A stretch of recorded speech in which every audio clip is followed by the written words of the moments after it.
बतिया कनी सुनियो ना बतिया दिल पर पड़ल छै विपतिया कनी बुझियो ना बतिया दिल पर पड़ल छै विपतिया कनी सुनियो ना बतिया।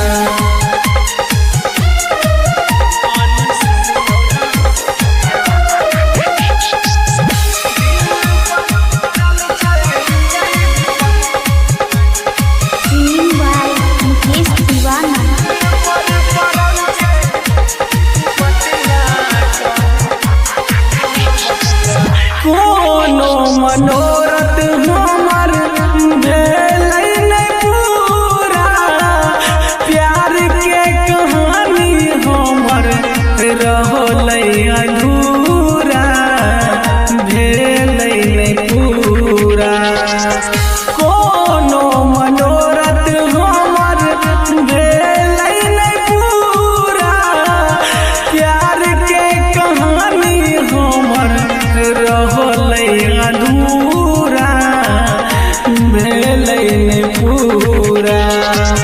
फोटो देख देख के हम जागै छियै रतिया कनी सुनियो ना बतिया कनी बुझियो ना बतिया दिल पर पड़ल छै विपतिया कनी सुनियो ना बतिया दिल पर पड़ल छै विपतिया कनी बुझियो ना बतिया।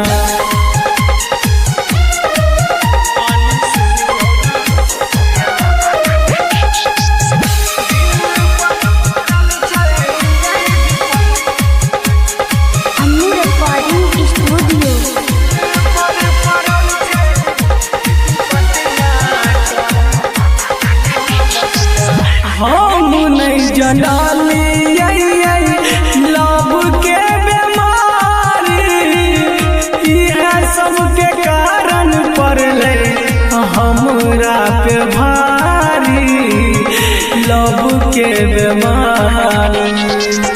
हम नहीं जनलियै प्यार के बीमारी इहे सबके कारण पड़लै हमरा पे भारी लव के बीमारी।